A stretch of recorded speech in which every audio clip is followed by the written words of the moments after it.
مجھے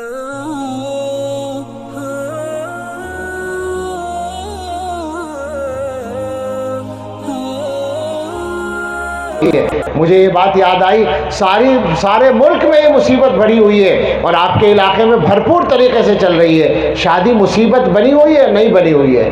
آپ سوچیں ذرا، اللہ کے رسول صلی اللہ تعالیٰ علیہ وسلم کی باتوں پر تو یقین ہے نا؟ برکت چاہیے نکاح میں یا نہیں چاہیے؟ بس دو لفظوں میں بتائیں۔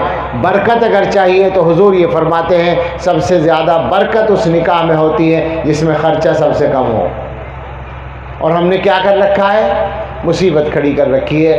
میں سچ کہتا ہوں آپ سے، جو ماحول بنا ہوا ہے جہیز کے سلسلے میں، خاص طور سے مطالبے کا، طلب کا، اب تو واقعی ہے، مجھے یاد ہے اچھی طرح یہ بات، 30-35 سال پہلے بالکل ہم اپنی جوانی میں بعض علاقوں کے بارے میں سنتے تھے کہ وہاں طے ہوتا ہے کہ جہیز میں، شادی میں اتنا پیسہ دینا پڑے گا، تو بڑا تعجب ہوتا تھا۔ اب ہم اپنے علاقوں میں دیکھ رہے ہیں، یہ میوات کا علاقہ، یہ مولانا الیاس کی تبلیغ کا علاقہ، اس علاقے میں جہیز کا یہ عالم ہو، ڈوب مرنے کی بات ہے۔ معاف کیجئے گا، تکلیف میں سخت لفظ بولتا ہوں، بدترین تکلیف ہوتی ہے سوچ کر کہ مسلمان اور جہیز کی دل میں خواہش رکھتا ہے۔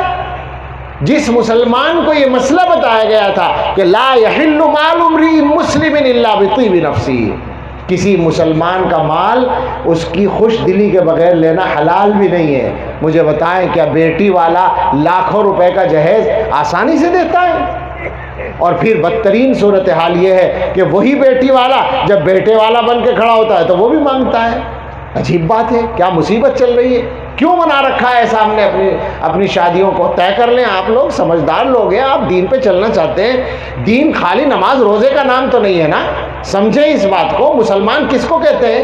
ساری دنیا میں جو ذلت ہو رہی ہے مسلمانوں کا جو اس وقت حال ہے، میں سچ کہتا ہوں اگر دو باتوں میں مسلمانوں نے بہت جلدی اپنے آپ کو ٹھیک نہیں کیا تو ان کے حالات بد سے بدتر ہوتے چلے جائیں گے۔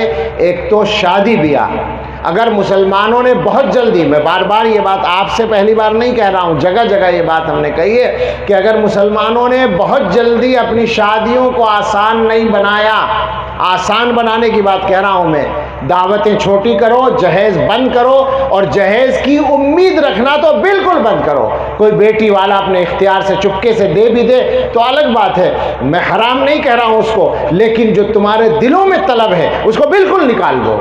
دوسرے کے مال کا لالچ کرنے کا مطلب کیا ہے؟ غیرت کہاں چلی جاتی ہے؟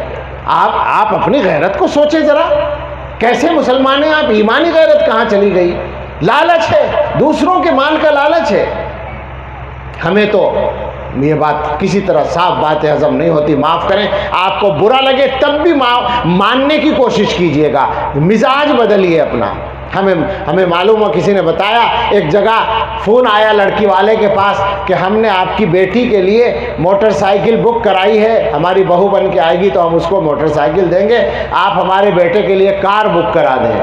تو لڑکی والے نے فوراً جواب دیا کہ ایسا کریں، وہ موٹر سائیکل آپ اپنے بیٹے ہی کو دے دیں، ہم آپ کے یہاں رشتہ نہیں کریں گے۔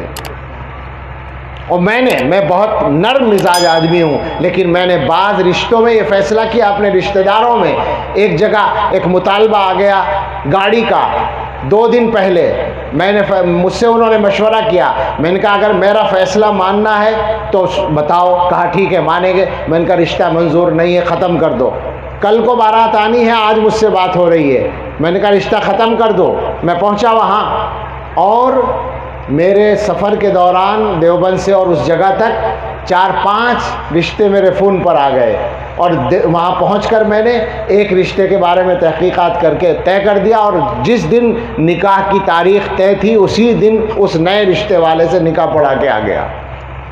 ہم تو یہی سمجھتے ہیں کہ یہی ہونا چاہیے کہ اگر طلب ہے، مطالبہ ہے، تو وہ رشتہ منظور نہ کیا جائے۔ عورت کو سمجھا کیا ہے؟ اور دنیا والوں کو پھر کہتے ہو کہ صاحب ہمیں ایسا کہہ رہے ہو، ویسا کہہ رہے ہو، بدنام کر رہے ہیں۔ عورت کا جو حق ہے اس کو بھی سمجھنا ضروری ہے۔ جب ایک آدمی نے بیٹی دے دی تو اس کے بعد اور کسی چیز کی امید رکھنا، اس کا مطلب کیا ہوا؟ آپ کو اپنی قوت بازو پر بھروسہ نہیں ہے؟ کمال کی بات ہے، یعنی جوان آدمی اور وہ دوسروں سے بھیک مانگ رہا ہے، اس کو بھیک نہ کہیں تو اور کیا کہیں گے؟ وہ سمجھ رہا ہے کہ مجھے بڑی عزت سے مل رہا ہے، میں داماد بن کے لے رہا ہوں۔ تو داماد نہیں ہے، تو فقیر ہے، تو بھکاری ہے۔ معاف کریں میں سخت الفاظ بولنے کا عادی نہیں ہوں، مگر یہ بات اتنی ہی خراب ہے کہ اس سے بھی زیادہ سخت لفظ بولا جا سکتا ہے۔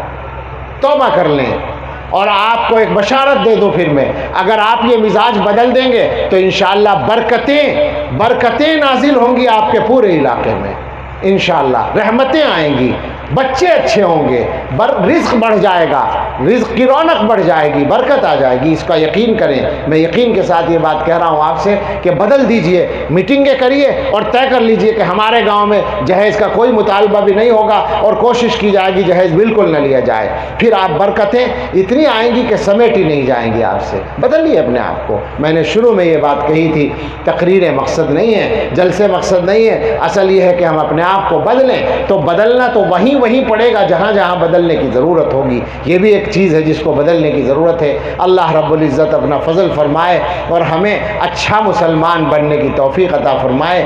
دنیا کو بتا دیجئے اپنے کردار سے کہ اچھا مسلمان سب سے اچھا انسان ہوتا ہے۔ اللہ ہمیں توفیق عطا فرمائے۔ وآخر دعوانا ان الحمد للہ رب العالمین۔